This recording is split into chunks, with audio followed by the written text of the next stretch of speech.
Hai, halo teman-teman. Kita bahas soal UM-UGM tahun 2019 tentang persamaan nilai mutlak. Coba kita baca dulu soalnya.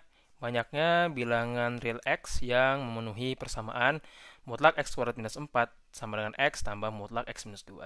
Oke, gue coba ingatin dulu ya, definisi nilai mutlak itu kayak gimana sih sederhananya. Gini teman-teman, contoh ya, kita punya mutlak X minus A. Nah, ini akan sama dengan dua buah kasus. Pertama, dia akan sama dengan X minus A, atau dia sama dengan minus A minus X plus A gitu.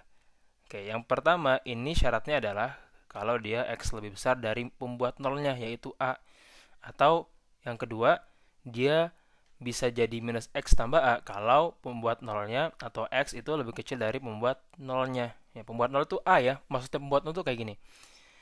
Berapa sih nilai X yang harus kita pilih di sini sehingga dia sama dengan nol ya, kita pilih aja x-nya sama dengan a, pasti a kurang a sama dengan nol gitu, atau ya simpelnya x minus a sama dengan nol, atau x sama dengan a ya, maka a-nya pembuat nol gitu, seperti itu ya.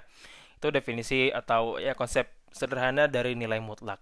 Nah, coba kita lihat soalnya. Si ruas kiri x kuadrat minus 4 itu bisa kita faktorkan ya. Jadi x minus 2 kali x plus 2 ya, sama dengan x tambah X minus 2. Kita identifikasi dulu pembuat 0 di masing-masing suku. Suku yang pertama, mutlak X minus 2, pembuat 0-nya itu adalah 2. X plus 2, pembuat 0-nya adalah minus 2. X minus 2, pembuat 0-nya adalah 2. Jadi kita punya dua buah pembuat 0, yaitu minus 2 dan 2. Nah, jadi di sini kita bisa membuat sebuah garis bilangan ya, katakanlah kayak gini. Terus kita pilih titik minus 2 di situ, kemudian 2 di sini, dan kita bisa membagi tiga buah area ya, itu di tengah sama yang kanan. Yang sebelah kiri itu adalah X kurang dari minus 2, yang kanan itu minus 2 kurang dari sama dengan X kurang dari 2, yang kanan X lebih besar sama dengan 2. Nah, di masing-masing area ini, si nilai mutlak itu akan memiliki nilai yang berbeda-beda. Coba kita lihat, mutlak X minus 2 sama mutlak X plus 2. Nah, untuk yang pertama, mutlak X minus 2 di area yang sebelah kiri itu akan jadi apa? Akan jadi minus X plus 2. Karena dia di sebelah kiri pembuat nolnya. Pembuat nolnya kan adalah 2 nih. Area yang sebelah kiri itu sebelah kirinya 2, jadi ya dia menjadi minusnya, yaitu minus X tambah 2. Sementara di area yang kedua dia tetap menjadi minusnya juga, minus X plus 2, karena masih di kiri 2. Sementara di sebelah kanan dia udah menjadi dirinya sendiri, yaitu X minus 2, karena dia udah di sebelah kanan pembuat nolnya, yaitu 2. Oke, yang kedua mutlak X plus 2, pembuat nolnya adalah minus 2 ya teman-teman. Untuk area sebelah kiri yang pertama itu adalah kiri pembuat nolnya. Jadi dia akan menjadi sama dengan minus X minus 2. Sementara di tengah dia udah pindah ke sebelah kanan pembuat nolnya, maka dia jadi dirinya sendiri, X plus 2. Kemudian di sebelah kanan, ya apalagi, lebih kanan lagi ya, jadi X plus 2 juga. Jadi kita udah punya tiga buah kasus nih teman-teman. Yang ini, tengah ya, sama sebelah kanan. Oke, sekarang kita kulik nih masing-masing kasusnya. Kasus yang pertama itu adalah X kurang dari minus 2. Apa yang terjadi dengan persamaan kita yang terakhir, yang ini? Yang terjadi adalah si X minus 2 mutlak bisa kita ganti dengan minus X plus 2. Terus dikali dengan X tambah 2 itu jadi minus X minus 2 sama dengan X tambah minus X ya plus 2. Nah, sebelah kiri ini bisa kita ganti, ya kita kaliin aja lah ya. Jadi X kuadrat, terus tambah 2X kurang 2X minus 4 sama dengan X kurang X itu sama dengan 0, jadi tinggal 2 aja di situ. Seterusnya, ruas kiri jadi X kuadrat minus 6 ya, sama dengan 0 ya. Jadi X kuadrat minus 6 sama dengan 0. Di sini ruas kiri bisa kita faktorkan lagi, X kurang akar 3 sama, bukan akar 3 ya, akar 6 kali dengan X tambah akar 6 sama dengan 0. Nah, atau X-nya sama dengan akar 6, atau X sama dengan minus akar 6. Nah, dari dua nilai ini kira-kira mana nih yang termasuk ke dalam area pemisalan kita yang di awal banget? Yang ini. Mana sih yang dia itu lebih kecil dari minus 2? Apakah akar 6 atau minus akar 6?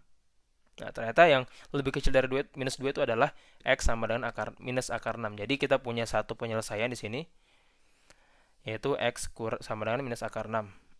Untuk kasus pertama kita penyelesaiannya adalah X sama dengan minus akar 6. Oke, kasus yang kedua. Kasus yang kedua itu di tengah-tengah ya, minus 2 kurang dari sama dengan X kurang dari 2. Apa yang terjadi dengan persamaan kita? Dia akan sama dengan minus X plus 2 gitu. Terus dikali dengan X plus 2. Kemudian ruas kanannya jadi X tambah minus X plus 2. Ya, seperti itu. Ruas kiri jadinya minus X kuadrat ditambah 4 sama dengan 2 ya. Atau X kuadrat kurang 2 sama dengan 0. Di sini bisa kita faktorkan juga X kurang akar 2 sama X tambah akar 2 ya. Kita peroleh X-nya sama dengan akar 2 atau X sama dengan minus akar 2. Nah, sama nih, mana dari dua nilai ini yang memenuhi syarat? Syaratnya adalah dia berada di antara minus 2 dan 2. Oke. Yang memenuhi syarat akar 2 ya. Oh, dua-duanya sih. Ya, dua-duanya memenuhi syarat. Akar 2 itu dia tuh setelah minus 2 terus masuk ke minus akar 2 ya harusnya. Minus akar 2 itu dia tuh di sebelah kanan minus 2 karena dia ya lebih kecil dari minus 1 tapi lebih besar dari minus 2. Sementara akar 2 ini dia lebih besar dari 1 tapi masih kecil dari 2. Jadi ya urutannya 1 terus akar 2 baru 2. Jadi akar 2 sama minus akar 2 itu masuk ke penyelesaian kita. Kita peroleh ya, kita beri lingkaran oranye aja. Nah, kemudian yang kasus ketiga, X lebih besar sama dengan 2. Nah, apa yang terjadi dengan persamaannya? Kita akan peroleh X minus 2, kemudian dikali dengan X plus 2, sama dengan X ditambah dengan X minus 2. Ruas kiri jadi X kuadrat minus 4, sama dengan 2X minus 2. Atau X kuadrat minus 2X kurang 2 sama dengan 0. Nah, seperti itu. Kita kemudian mencari akar si persamaan kuadrat ini. Gimana caranya? Kita pakai rumus ABC ya. Rumus ABC. Oke. Rumus ABC itu X1 atau 2 sama dengan minus B plus minus akar B kuadrat kurang 4AC per 2A ya. Minus B-nya itu berarti 2 plus minus akar B kuadratnya berarti 4 kurang 4 kali A-nya itu 1, C-nya itu minus 2. Seperti itu, dibagi dengan 2. Sama dengan 2 plus minus akar 4 ditambah 8, yaitu 12 ya. 12 per 2. Ini 2 plus minus, 12 itu berarti 2 akar 3. Dibagi dengan 2 sama dengan 1 plus minus akar 3. Nah, jadi si X1 atau X2-nya itu sama dengan 1 plus minus akar 3. Anggap aja nih, anggap aja X1-nya kita ambil yang plus ya. Anggap aja X1-nya sama dengan 1 tambah akar 3. Kira-kira apakah nilai 1 tambah akar 3 itu lebih besar dari 2 atau enggak? Gitu. Ternyata enggak. Kenapa? Karena, ternyata iya ya. Karena akar 3 itu nilainya udah 1, sekian. Nah, jadi kalau kita tambah 1 pasti nilainya sama dengan 2, sekian. Lebih besar dong daripada 2. Jadi X1 itu benar ya. Dia memenuhi adalah bilangan real yang termasuk ke dalam area penyelesaian atau yang memenuhi syarat. Sementara X2 itu yang minusnya misalkan. X kurang akar 3. Ya udah nggak mungkin ya karena akar 3 itu kan tadi dia tuh nilainya 1, sekian.